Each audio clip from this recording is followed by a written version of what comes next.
Welcome to Spirit, Purpose, and Energy. I'm JJ Flazanes, your host, and thank you for downloading today's show. Today is February 13th, and as I was thinking about this week's show, I was tossing it between a couple of different themes.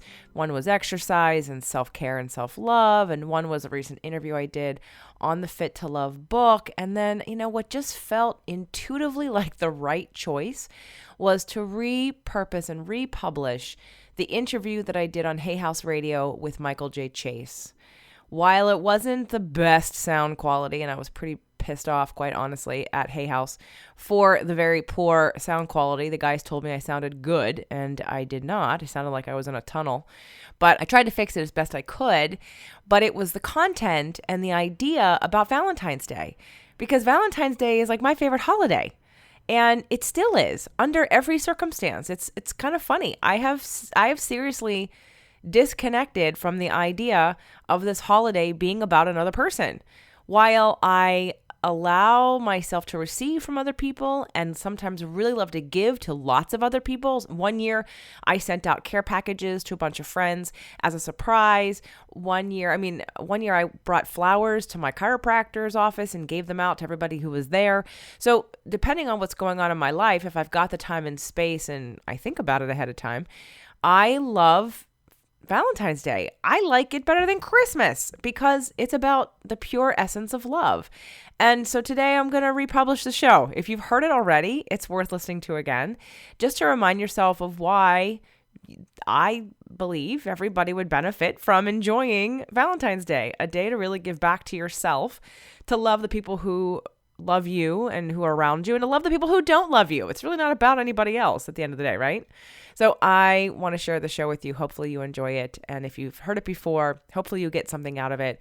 I know I do when I listen to it again, because it just re-energizes me into this holiday, which I hope for you has a positive feeling and not a negative feeling. And that would be another reason to listen to the show today, is if you're someone who's had negative experiences or traumas around this holiday, or you think it's just a Hallmark holiday and you hate it, learning how to let go of that and enjoy it and utilize it for what it's for. It's a day of celebration. And why not take every possible day of celebration we have and celebrate? Because we feel good when we celebrate. We feel good when we honor ourselves and we fill ourselves with love. So I hope you enjoy the show today. Before we get to that, there are a few announcements. First and foremost, I have partnered with Health IQ. And Health IQ is a company that rewards the health conscious for making healthy choices and for living a healthier lifestyle and for educating themselves on what is better for them. So if you're someone who is under the age of 60, over the age of 20, and either have a family or are starting a family, or maybe you've got dependents, you don't even have to have your own family. Maybe you take care of your parents, maybe you take care of somebody else's children or your siblings, but you're in a position where you're a caretaker and you don't have a nest egg, a really large nest egg set aside for in the very rare case that you are no longer with us. What's going to happen to those people? If you're a healthy person, you can qualify for possibly a special rate for some life insurance, from term life insurance from Health IQ.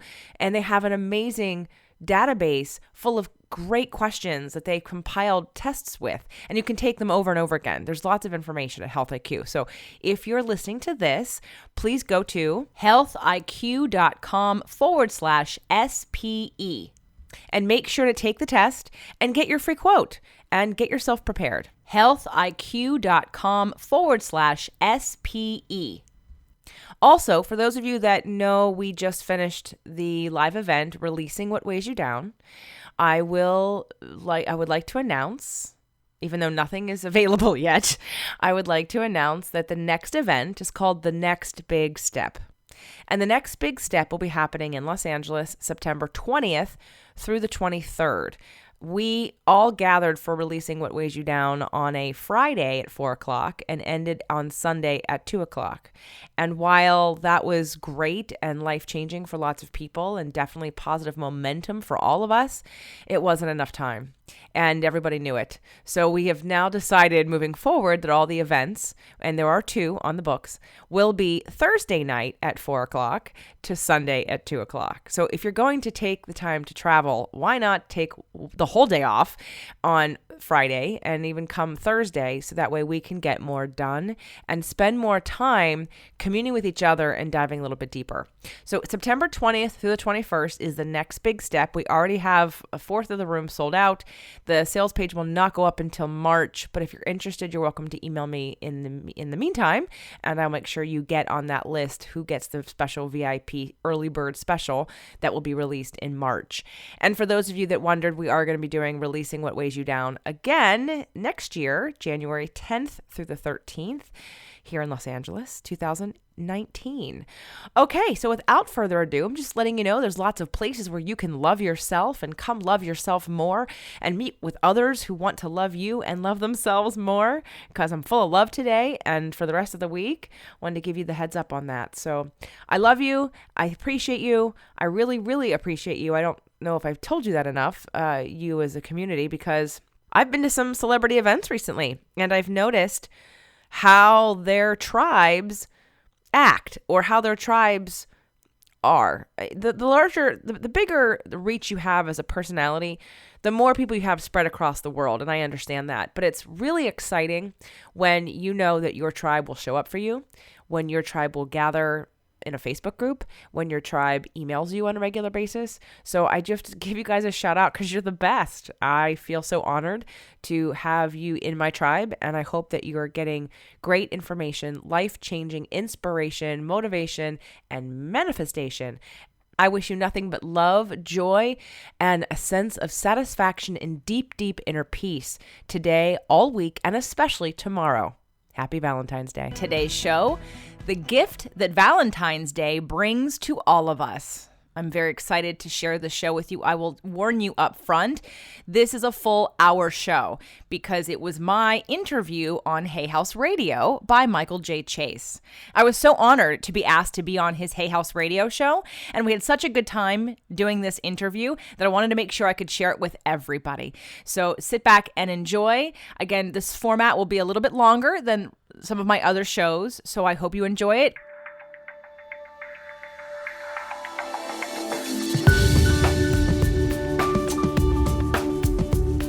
Join the kindness revolution. Welcome to Acts of Kindness with Michael J. Chase. Hey, everybody. Thank you so much for tuning into Hay House Radio. I'm Michael J. Chase. You're listening to Acts of Kindness. And we got another really great show today, which it should be a very interesting one, as we'll be talking about love, relationships, and the gift that Valentine's Day brings to everyone. So make sure you stick around as we talk about that. That's Valentine's Day is, I know it's one of those holidays. It's very bittersweet for people, and it can either spark something very special in our relationships, or it can be a little depressing for some people. And I know I've been there. And I'm sure that many of the listeners can relate. I remember several years of being single, and February 14th rolled around by myself, and I just wanted to hide from the world. And I couldn't stand happy couples. You know, you see those people walking and they're holding hands, and you just because deep down you want that so much for yourself. But yeah, it was tough because so many of those years my plans.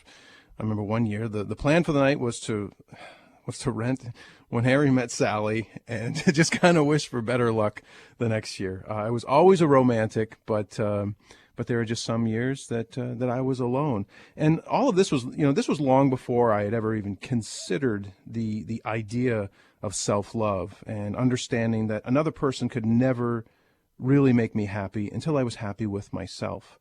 And I can honestly look back and say, I can see so many of my relationships that failed, they were really my fault. The fact was I wasn't happy with who I was, and that kind of spilled out into the relationship, and things just didn't always work out so well. So today will be interesting as we kind of dive into both sides. Those of you out there that maybe you have someone special that you can share the day with, and those of you who maybe you will be alone, or maybe and maybe that's by choice, and that's totally cool. And we just wanted to highlight that today, that being single is in many ways, it can be a very good thing. It's an opportunity for growth and to spend time with the most amazing person that you will ever meet in your life anyway, and that's you.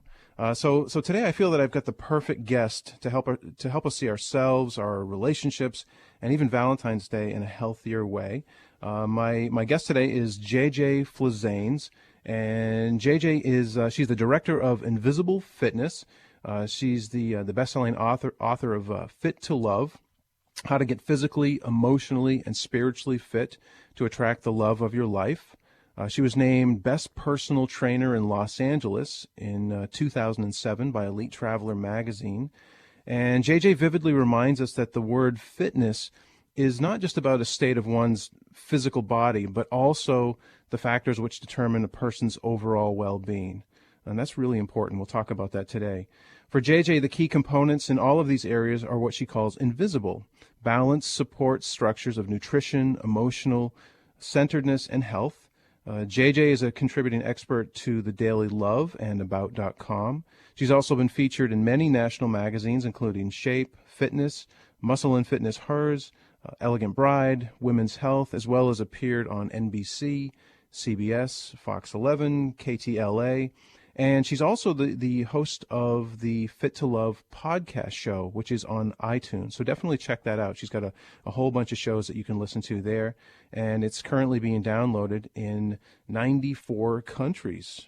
So a lot of people are tuning in there. JJ, welcome to the show. Thanks, Michael, for having me. Thank you. Thanks for helping us spread the love. It's that time of the year, and when February rolls around, you're seeing hearts everywhere, and so it'll be a fun show to talk about love, self-love, loving others, and some of the incredible things that you've been doing. And I just we exchanged an email last night. Of course, I just got your book, and I've been skimming through, and it's fantastic. I want to put it's just a beautiful, beautiful book, and I haven't even scratched the surface, but already I've seen so many wonderful things that not just for women, but can really, really benefit men as well. So I want to say the title of that book again. It's called Fit to Love, and then the number 2, it's Fit, and then 2, Love. How to get physically, emotionally, and spiritually fit and attract the love of your life. So definitely add that to your list if you're looking for books. JJ, I'd love to hear a little bit about your journey and how you got into this work, and first of all, how long have you been doing this? Because I know you're a personal trainer as well. I've been training for over 15 years, and I started in the business learning a lot of science and coming at the body from a position of just science, learning the muscles and kinesiology and biomechanics and biochemistry and physiology, and being able to tackle any problem of the body, whether it be weight loss or joint, someone has an injury and they need to rehab it. Whatever the problem was, I was really enjoying learning science, because for a long time I was a very right-brained child. I'm a singer, I'm a dancer, I'm very creative, I express myself all the time, I'm very communicative. And so I got that out of my system, so to speak, in the first early years of my life. And then all of a sudden, when I got into personal training and I started learning about science, a little light bulb went off, and I thought, oh, I'm smart. I actually understand science, because I really didn't understand science. I mean, I understood it. I got good grades.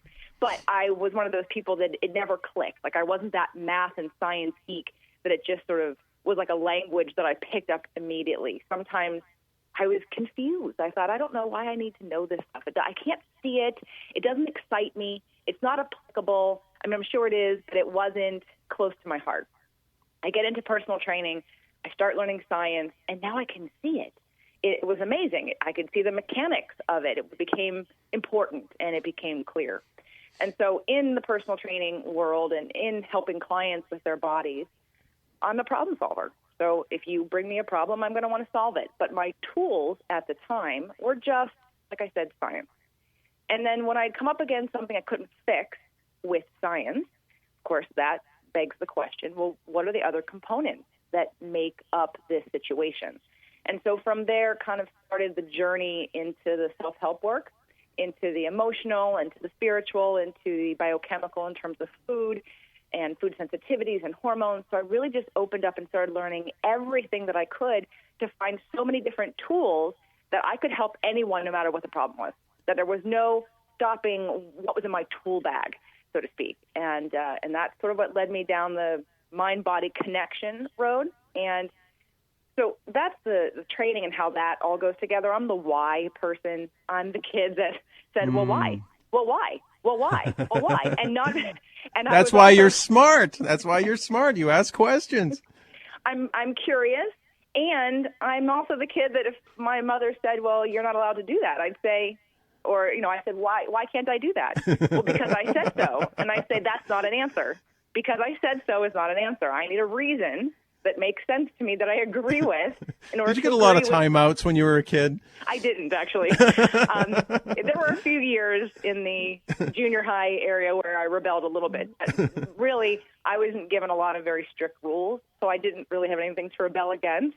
My parents are pretty accepting of my desire to understand and know, and so I challenged them. If they didn't have an answer, then they'd have to find one. So that's how I got really interested, and still am, of course, in everything that makes up the integration of the physical, mental, emotional, and spiritual, because that's really where it all is. I have Louise Hay's book, Healing Your Body A to Z, and You Can Heal Your Life, and all of the emotional roots of physical ailments, and I carry it around with me along with some other books. And when someone has an issue, I pull out the book, and we look at the emotional issue, and then, of course, I have the information in my head of the physical and the biochemical from a food standpoint and allergy standpoint. So that's a little bit about how I've worked and learned and grown, and then taking that into my personal life. Obviously, I'm a romantic and I'm a female, so I did pull out the magazines when I was younger and look for my wedding dress when I was like in 8th grade. But although, of course, my real wedding dress looked nothing like that one back in 8th grade. So, through the years, as I was on this journey to help others and to dive deep within myself to understand the connection between my thoughts and feelings and law of attraction and manifestation and just general happiness, I decided that, with the help of law of attraction, of course, that the best road of action, what felt the best for me, was to, besides trusting the process, besides trusting divine timing, was that there was something very wrong and unhealthy and disempowering about looking outside of yourself for happiness, looking outside of yourself for love, while, of course, sharing love between two people is amazing, and you don't have to have it from someone else to give it. And so that was what sent me sort of inward to say, I'm in charge of my own happiness. And it doesn't matter what my circumstances are. I get to treat myself how I want to be treated, and I get to love myself, talk to myself, do things for myself that reflect love and that just shower me and fill me with love, and I don't have to wait for someone else to give it to me. You make such a great point there, because I know, personally speaking, I look back at all the years that I sat alone crying and wishing and hoping for this perfect person to come into my life. If I had dedicated that time to my own growth and to really learning to love and appreciate who I was and working on myself, then I don't think I would have felt that loneliness. It was in the introduction of your book. You have that quote by Byron Katie. It says, do you want to meet the love of your life? Look in the mirror. And that's fantastic. So I love the fact that this is what you're teaching, and it's tying it in with the physical aspect as well. I mean, that's that's something that not a lot of people are really doing. So it's a whole new thing that I think that that people are starting to embrace. But clearly, you're really taking this in a direction that I think is vital to people's overall well-being and health. Well, let's talk about that for a second. Part of the reason why I am bringing it in, because as a trainer and just as a regular person, you could walk into a gym on any given day, and there's a feeling that you're going to get from not just the gym itself, but from people in the gym. It's palatable. You can almost feel that they're in there working on themselves because they don't like themselves, because they're hoping that if they change, someone will love them. And that's a feeling that I reject. I'm not that I reject. I accept it in other people, but I don't think it has to be that way. And in fact, I know that isn't going to be successful long term. That's besides being disrespectful to yourself. Again, it's projecting out. It's giving your power away, and it's focusing on the external and basically reinforcing a belief that you aren't enough and that you aren't lovable exactly the way that you are.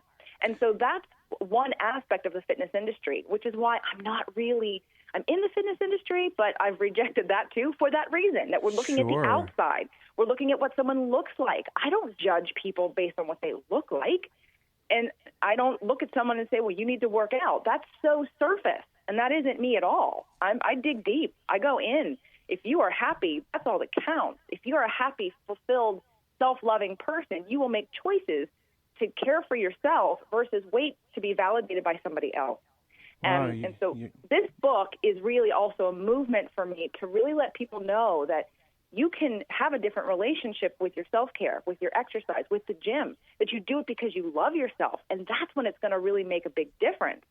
Yeah, you nailed it right there, because I'll be the first to admit that in my 20s and even my early 30s, the whole thing for me working out is that because I valued the opinions of others more than myself. I wanted to look good and to look more attractive to the rest of the world. Now at 45, my workout it's for me. It's because I care about myself. I love who I am, and I know that the better I feel, and when I feel good, then I can take care of those around me in a more authentic and loving way. So great point you're making. Thank you. You're welcome. You're the smart one here. My gosh. I keep thinking, as you talk about all that smart stuff in the science, and I'm just seeing, the cast of Big Bang Theory, and, you need to work with them or something. So let's talk a little. I'd love to hear a little bit more about the book. I mean, you've got some really cool chapters in here, and one that this one just jumps out, and I think everybody, of course, loves a story like this. The title is "Manifesting My Husband in 3 Weeks." That's more than just a chapter. That's an online course. That's a whole workshop. That's you could teach that to lots of people. Tell me a little bit about that and how this all happened and how you did manifest your husband. And first of all, how long have you guys been married now? It'll be 7 years this year. 7 years. Okay. So, would you mind sharing a little bit about how that all happened and where you were before you did meet your husband and the steps that you think allowed you to bring him into your life? Absolutely. I had been dating somebody, an ex-boyfriend, and I was really in love, and he opened up my heart, and he absolutely was the right person at the time to do all that. It was a soul connection for sure. And once that relationship sort of ended, I felt a little in limbo, and there were so many great, wonderful things I got out of that relationship. And I started dating this other guy, and I wasn't really over the first guy. And somewhere along the line, because with relationships, what I learned when I lived in New York, it was after two of my first relationships, long-term relationships, I realized that there was a difference. And I think this is a really important point, especially for women, not as much for men, but for women, is that there's a difference between having someone as a companion and then someone as a lover and partner. Because I was so attached to a boyfriend in college for 4.5 years, he was my everything. We did everything together. In fact, we were known, our names were together in one word. We weren't even separable. People knew us together. And so he and I were friends, and we did everything together. And then when we broke up, I had this sort of empty hole of what do I do now? And so the next person that came along, I wanted him to be everything too. I wanted to stick him in that role of, you're going to do everything with me. You're going to be my companion. You're going to go to the movies with me. We're going to cook dinner together. We're going to go on trips together. You're going to come home for Christmas. And it took me until after that relationship to realize, because I had a roommate who was male and a friend of mine, once that roommate moved in with me, all of a sudden I had a companion. And then I could see life a little more clearly. I wasn't so needy to have someone to hang out with. It made things really, really clear. So for anyone out there who's single and feeling lonely, you have friends, most likely, and you have family, or you have neighbors, or you have opportunities to make friends that can help you enjoy your life and not necessarily wait for that one person and keep telling yourself, well, I have to have this person in order to do this and this and this and this. That's false. And that's what I implemented before I met my husband. So Brian and I had met him, but we hadn't, one time we met, and then that was it. And it was 8 months later that I started doing this vision board work. And then 3 weeks after that, he called me up and said, hey, I'm going to come visit. And I thought, okay. And it really was the first date, that first real date, we knew instantly. So when it comes to treating yourself and really evaluating, what is it that I want from a partner? Why do I want a partner so bad? What does that mean? What will we do differently? How will I feel? And that's what I broke down. Well, I wanted to be dancing on a regular basis. I wanted to be exercising and working out. I wanted to be eating well and going out to dinner. I wanted to be, having someone buy me flowers. I wanted to have all these different things. And I listed them out, and I just made sure that I did them for myself. In fact, when I started doing the vision board work, I'll tell you that at that moment, I had everything I needed because I gave it to myself. And I was not yearning, nor pining, nor feeling needy about anybody else. I was completely full of love. I had plenty of companions. Every aspect of my life I was fulfilling. And then, of course, the friend of mine who I was dancing with, he was leaving to go to Japan, and he said, I know when I get back you're going to meet somebody, and then we're not going to be able to hang out anymore. And I looked at him, I thought, that's ridiculous. And he came back from Japan, and I'm like, I'm engaged. So he put that intention out to the universe too, in his own way. He picked it up. He knew intuitively that I'm going to leave, and your life is going to change. I'm going to come back, and our life is going to change. And he was one of many people that I enjoyed my time with. He was my dance partner. So anyway, so I used the vision board work. And so back to what did I do? Well, I did notice and evaluate, what is it that I need? I would like to have people to do things with. Okay, well, I can take care of that. I have plenty of friends. In this area of dancing, I can call this person and this person. If I want to go to the movies, I can call this person and this person. So I just made sure that I honored what it was I wanted and found a way to get it. And then when it came to, the only thing I was missing was that intimacy part, but let's just say there's ways around that, right? So, and I really do believe that, especially on the physical side, that's important to acknowledge. And because if you're looking for someone and you're pining and yearning and waiting and you can't wait, you're being directed and guided by by something that's temporarily short-lived. Right. So I had done all this work, and I was really happy, and I was really great, but I was still wanting a partner, of course. So I learned about the vision board, and I made 2 of them. And I love teaching about vision board work because most people think it's just you put pictures on a wall, and then that's it. I tell people that a vision board is like a treadmill. You can have it, but it doesn't work unless you use it. So with the vision board, I would put up my pictures, and I would stand every morning for 5 minutes, and I would zero in on one of the pictures. And I would visualize it, and then I would close my eyes, and then I would visualize being in the picture.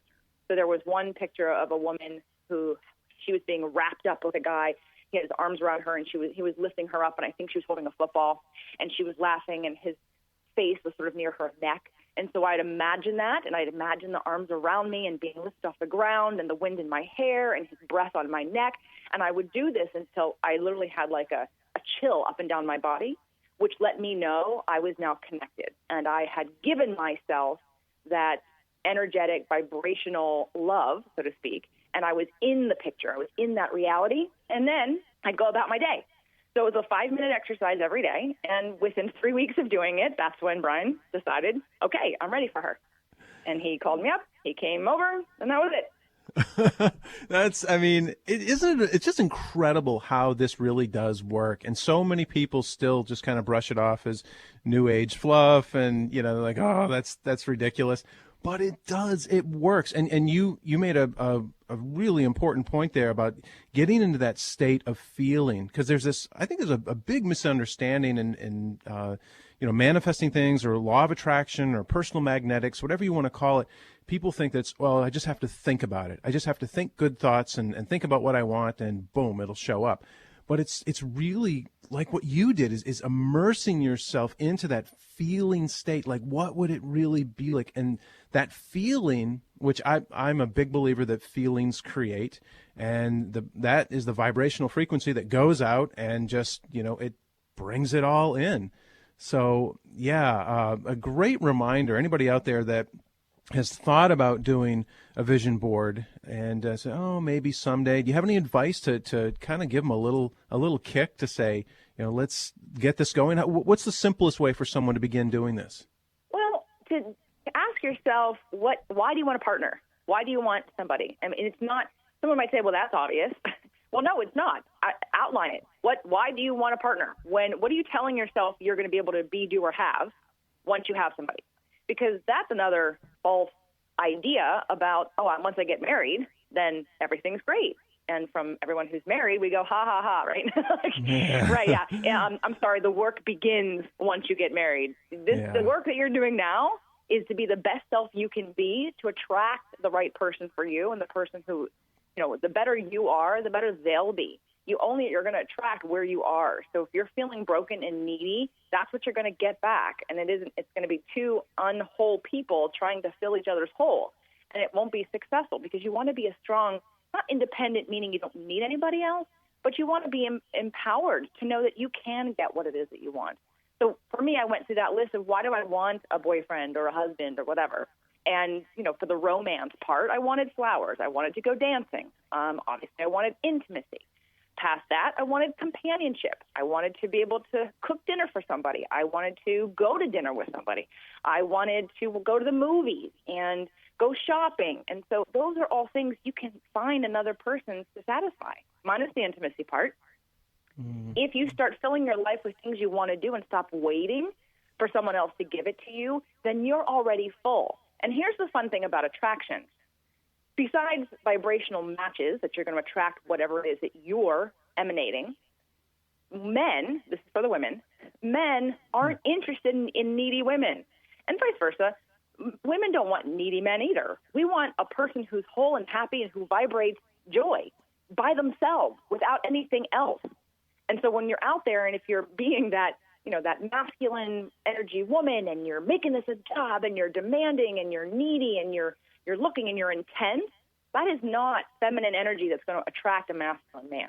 Yeah, that's true. So, and I learned that one the hard way. One of my acupuncturists at the time when I was dating would always ask me, how was your weekend, and what did you do? And I'd tell him stories, and he'd say, JJ, take the badge off and put the gun down. And I was like, wow. Okay, I get it. Because I was dating like a job. I was hunting the man, right? I was in my masculine hunting going, of course I'm not attractive to men, because they don't want to be hunted. They're the hunters. They want to do the hunting. I need to be the deer, or at least, and not change who I am, but just activate those parts of me that I hadn't been, the feminine parts of me that I love, that creative right brain part of me that I had missed out on for a little while because I was working for myself and, getting things done and being productive. So I think that's the place to start. Really acknowledge what it is that you're telling yourself about what it is you want and why you can't have it until you have a person in your life who you consider a lifetime partner, or even just a boyfriend or girlfriend. Brilliant. That's fantastic advice. So if it's okay, I'd love to start talking a little bit about, February being here and Valentine's Day, which, of course, there's so much that surrounds this holiday. Like I said earlier, it's very bittersweet. Some people, it's the ultimate opportunity to be romantic and to do that whole thing. But then it can be a challenging time of the year for some people that are alone. So tell me your thoughts on Valentine's Day, and maybe we should just talk a little bit about the culture of Valentine's Day and how it kind of sets us up, sometimes for success, but also sometimes for failure. I'm going to say that most of the time it sets us up to fail. Okay. I would say that the general culture around Valentine's Day for the majority of people sets us up to fail. There's an expectation that we're going to celebrate love, something that we really all want to be feeling every day. We're going to celebrate love, romantic love, on this day, and that if you're a woman, your man is supposed to do something for you, and it needs to be, extravagant. Oh, it's got to be romantic. Epic. Right. Yeah. It has to be epic, exactly. And so to me, that sets it up to, most men, especially young single guys, hate Valentine's Day. Unless they're an uber romantic, and there are those guys out there, and I have dated those guys. But the majority of those guys don't really like the pressure that comes with Valentine's Day. All of a sudden, there's this expectation to show you that I love you today, on point, no matter what I'm feeling or thinking or doing or what my budget may be. I'm supposed to jump over hoops to show you that I love you when you really need to know that already. Oh, you're so right. You're right. There's a ton of pressure there. Absolutely. And for women, again, there's an expectation. Well, if you love me, then you'll do it. If you love me, then I'll get tons of flowers and you'll whisk me away on a jet to France for lunch. And, and so I think it sets everybody up to fail. It doesn't have to. And I've got a really great suggestion on how to turn that around. Well, you're right. There is so much pressure and expectation, and it's unfortunate that it's all thrown into one day. And what about the other 364 days in the year? And so I'd love to hear your take on that. Well, first, I will admit that I was that girl, and that the first At some point, every girl is that girl. Right. Well, because you dream about it when you're young. You're like, oh, one day a guy's going to show, and then, you just perpetuate it. So we actually went through a pretty tough time, not right away, but we've had our ups and downs, and I've actually got to practice my work, really practice my work. I wrote this book pretty early on in my marriage, and then, of course, my marriage got challenged.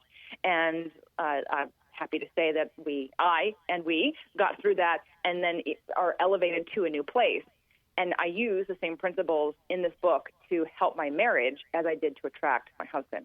So I just wanted to say that to everybody. This book was originally here's how to attract the love of your life, but it never was here's how to get married and stay married. Here's how to survive the storm. But I can honestly say that by continuing to follow the principles in the book, absolutely saved my marriage. So in the beginning, I had that expectation, because when you find the love of your life and you know you're going to marry this person, you're choosing this person, it feels so right, and you're like, yay, finally, you have high expectations for Valentine's Day. And that first Valentine's Day was a crash and burn. And so I had to get over that, and I did. And then the following year, he proposed on Valentine's Day. So he sort of made up for that by proposing on Valentine's Day, right? And then every year since then, it's sort of been touch and go until a few years ago, because, again, there's an expectation. And now, of course, the bar was set. He proposed on Valentine's Day. The bar is set really high.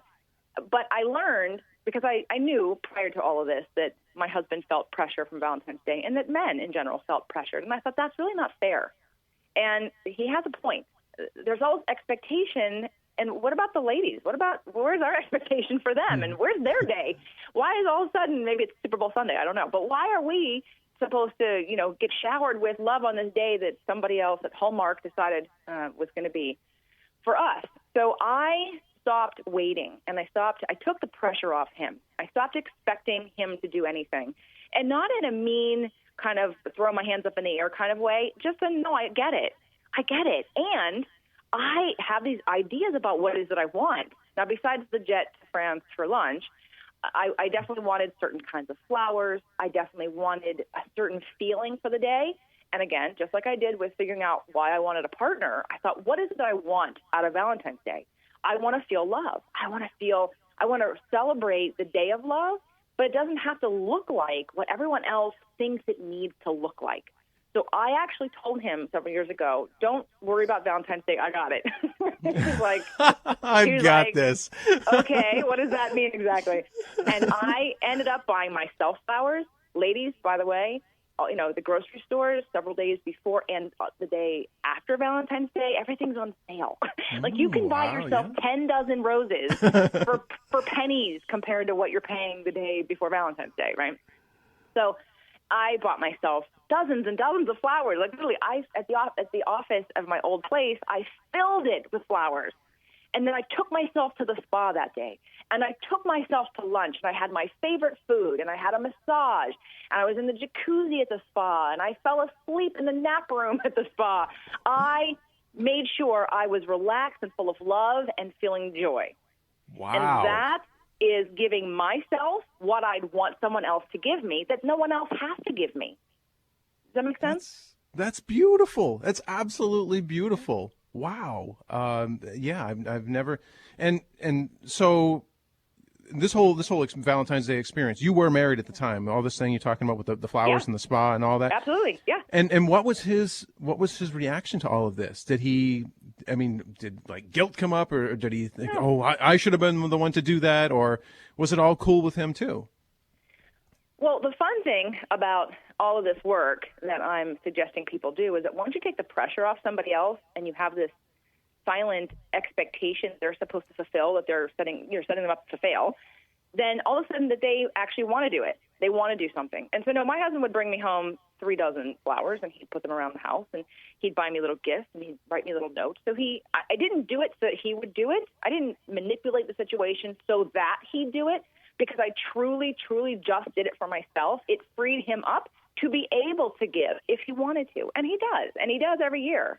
But he doesn't feel pressure to do it, and I don't feel expectation of him to do it. So there's no being disappointed or frustrated or anything like that. And there are years that we decide together where we're going to go for dinner, but he always buys me flowers, and he always does something. And what's the most important thing to me is that it's more authentic. And then I allow him to be who he is, and when he decides he wants to show his love and gratitude, and he does. So it makes it more authentic that way than to force somebody to be loving or do things. Because, I'm sure there's a lot of people out there that aren't feeling love on Valentine's Day, but they go through the motions anyway. And so are you really getting the love, or are you just getting the stuff? Right. Because when you see guys in the in the card section on February 13th, just before the store is closing. And that's what you see. You see these clusters, because I remember a couple of years, that was me in that same section. And we all kind of looked at each other, just like beaten down and haggard. And it's like, oh God, where, and then you ask the guy beside you, do you know where you can get flowers this late at night? And there's, so much pressure going on there. But I just think that whole experience, what you just described, was so cool. To buy yourself flowers, to pamper yourself that day. What would you suggest bringing that into, because this was your experience as you were married, yes. But for a single person, I love the idea of someone that's single doing this for themselves as well. Part of what I have in the back of the book is the 4-week plan. And the 4-week plan is about, and there's tons of stuff about sexual energy and emotional energy and relationships and different tips and tools on how one can start practicing giving to themselves what it is that they want in all different areas. There are 5 steps of the Fit to Love process. And so I go through each one of the steps, and each week of the 4 weeks give you 2 to 3 to 4 suggestions of how you can activate that within yourself. And I used to buy myself flowers, actually. I did all the things that I have in the book, and I did all the things that I'm telling you now. I would go to the spa on a regular basis. I would go on a vacation. I would buy myself flowers, because that's what a single girl wants. Oh, I want someone to send me flowers. Okay, buy yourself flowers, because guess what? You're probably going to buy the ones you like the best better than you're going to get from Well, somebody that's else. probably true. Right? I'm not a Right. big tulip fan, so when I kept getting tulips, I'm like, okay, I'm going to go buy roses, and I'm going to buy the multicolored roses. Or when I was getting, different arrangements, I was like, it's pretty. They're pretty, and I'm grateful, but I really want roses. I want red ones and pink ones and yellow ones and white ones and multicolored ones, and so just do it for yourself. Not to mention, I will say that rose is the highest vibration flower. So having roses in your house or in your space will raise your vibration. There will be an extra sense of love in the room, and looking at them is a visual reminder for yourself that you love yourself. It's just such a confirmation of self-care. So I would recommend all you single ladies out there, get yourself some roses for Valentine's Day. And don't skimp on it. Get yourself 2, 3, 4 dozen different colors. Put them in beautiful vases and celebrate you. And men, go golfing. Do whatever you want to do. Go see a football game. Celebrate you and celebrate that you're a good guy and that your energy will summon the right person when divine timing says that's when it is. Awesome. This is I love your energy is off the charts, and you clearly have such a passion for this. I want to jump back into Valentine's Day for a second. This idea of the gift that Valentine's Day brings to everyone. Is this really what you're speaking about? Because I loved that when you sent that title to me for the show. It really just, I don't know, there was something very intriguing and special about it, which is why I said, yes, let's definitely use that. Is this what you're talking about? This gift that it can bring, it's the one that we bring to ourselves? Yes. The gift that Valentine's brings to you is the opportunity to shower yourself with love and admiration just like you'd want someone else to do. If I was single and Valentine's Day was coming, I would totally plan a day of self-care. What is important that I do for myself? Well, I'd have to get a workout in. I'd want to get a massage in. I might get a pedicure in. I'd get a fabulous lunch in. I'd maybe go to dinner with a great friend. Or I'd cook dinner and open a nice bottle of wine. I'd take a bubble bath before I went to bed. I'd play the kind of music that I want. I'd go dancing. I would buy myself flowers. I might buy myself some jewelry. I would do whatever it is that I'm yearning to have or to be and to experience on that day, regardless. It's almost a test. I think Valentine's Day, for single people, can be completely opposite of what they expect it to be. Rather than depressing and a reminder that they're single, it's an opportunity to celebrate who they are and how to do that in the ways that nurture you the best. Couldn't agree more. And as you're saying all this, I'm thinking, this could very easily go. Let's take it to our birthdays. A birthday can be another day that's very difficult for people. Some people, I love birthdays because, it's just evidence that I still exist. I'm still here, It's like, yay, I get another year. It's awesome. But I have some friends and family that they really, really struggle with the day, especially as they get a little bit older. But this seems like another opportunity to pamper yourself and not to wait for your spouse or your friends or your families to send the perfect card or the gift or the cake and all of that stuff. Do something for you. Celebrate you on this incredible day that you were born. I couldn't agree more. I take off my birthday every year. In fact, this year we are taking a trip that is epic. And when we planned for it, and no, don't work on your birthday. In fact, here, I'm going to give you a simple phrase or thought that will wrap this all nice in a bow. Everything from the Valentine's Day, from being single to your birthday to other people's birthdays. If you are unable to celebrate and honor yourself, how do you expect someone else to? Wow. Say that again. If you are unable to honor and love and celebrate yourself, how do you expect someone else to?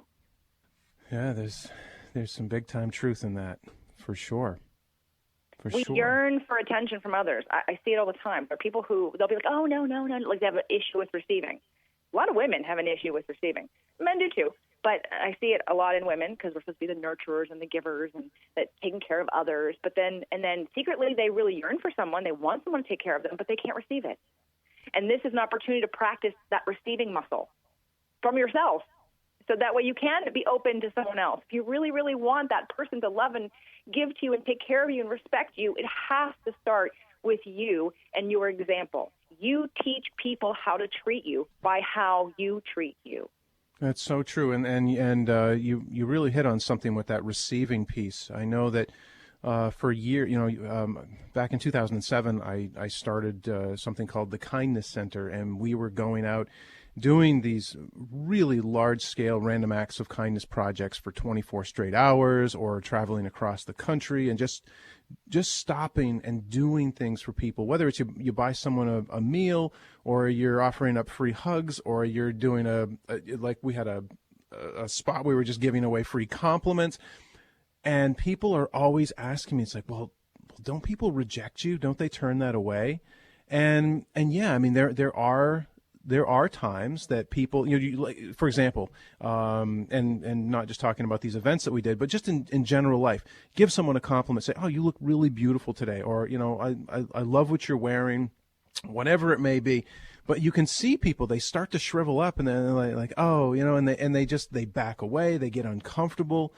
And that's just so sad. Instead of just, having, enough love and respect for yourself to just say, wow, thank you very much. Yeah, I think I look pretty hot today, I mean, that is, and it's too bad that we do, we live in a culture where everybody thinks, oh, well, that's just, they're full of themselves, they're egotistical.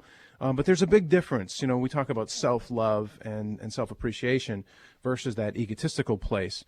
That's, going to the whole, the physical world and the spiritual world and all of that. But yeah, when you're spiritually in tune with yourself, love who you are, then receiving, it just comes so naturally. And it's such a gift back to the person that is giving you that compliment or that gift or whatever it may be. It's such a big gift back to them. That's a huge point, and I am glad you brought that up. I was going to, when you paused for a second, to say that there's two parts to that. One, you are allowing someone else to feel the joy of giving and giving their love, and when you reject it, then they feel rejected too.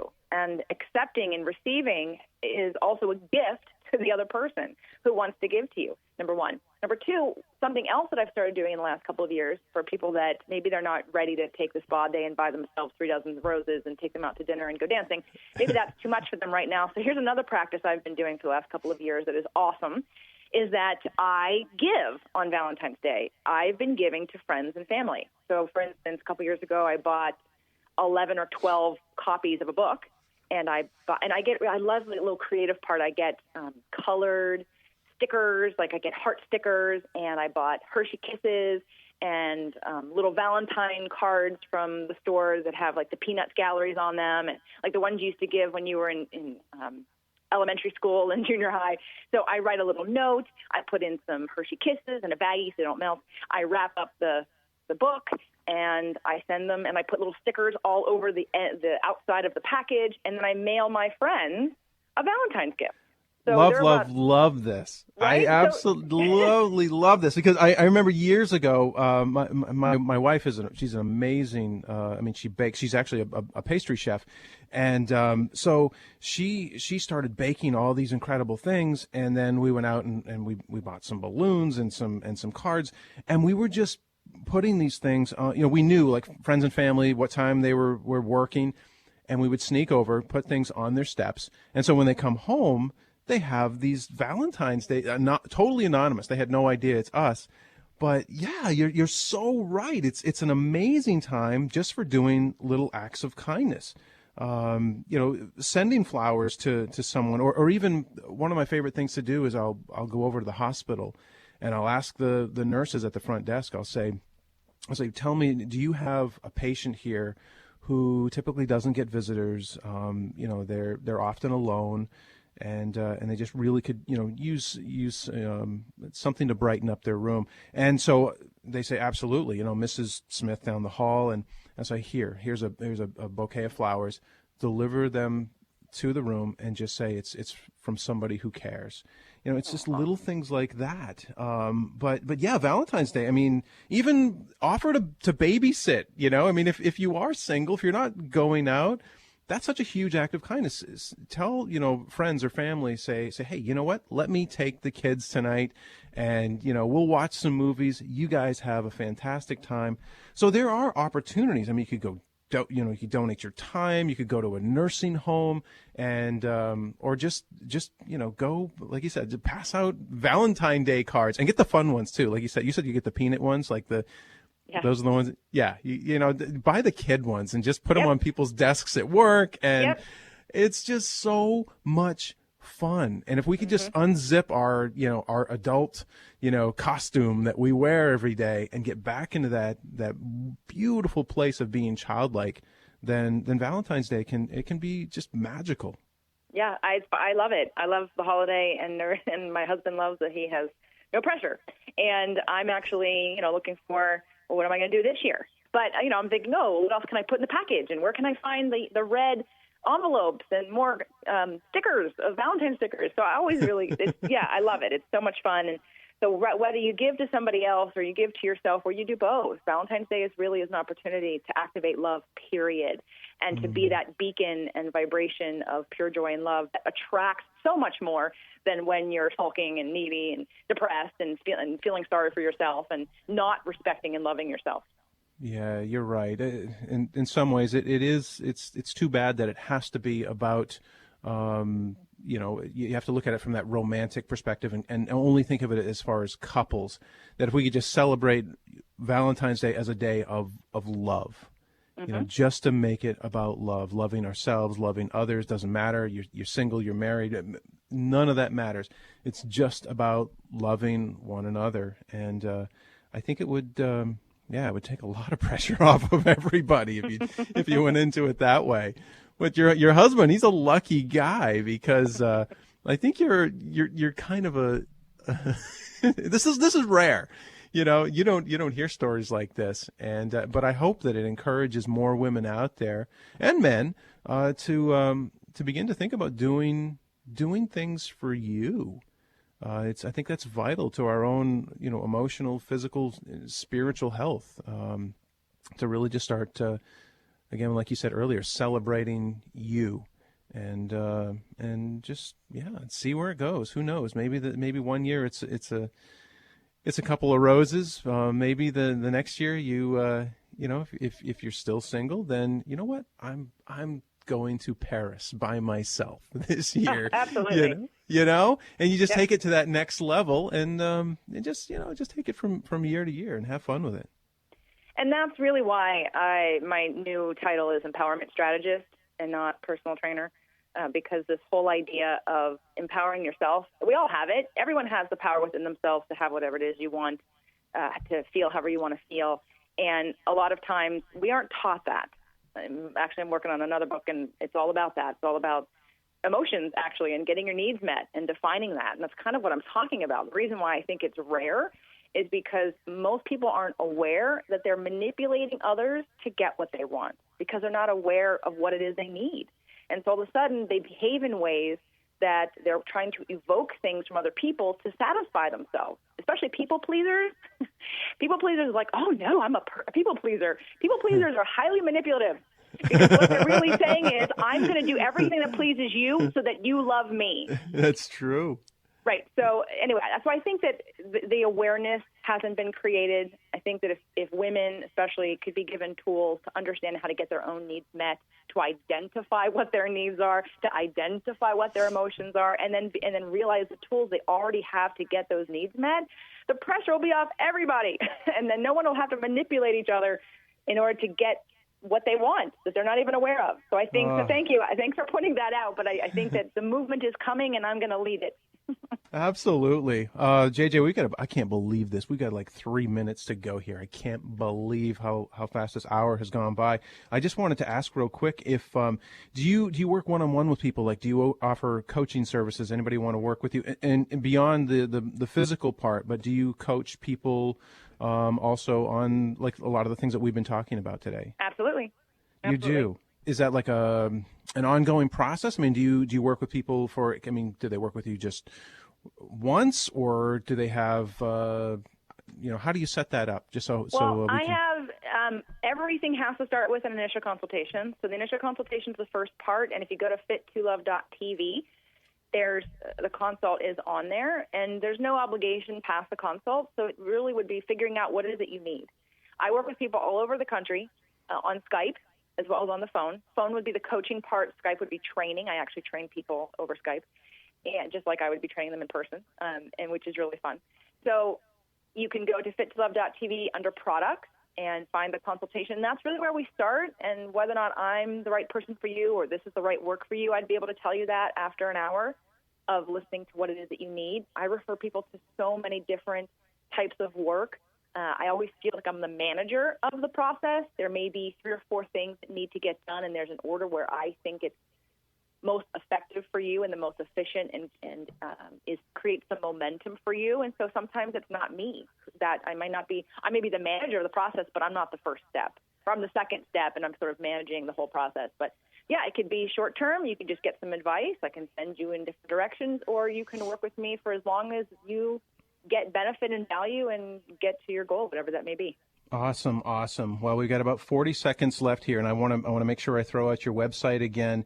It's jjflizanes.com. It's JJFlizanes, and then also invisiblefitness.com and fit2love.tv. This was a blast. Thank you. I had no idea what to expect today. You are awesome, and thank you so much, JJ. Maybe we can do this again sometime. And as a reminder, today's show was brought to you by Health IQ. Make sure to go take your test and get your free quote at healthiq.com/SPE.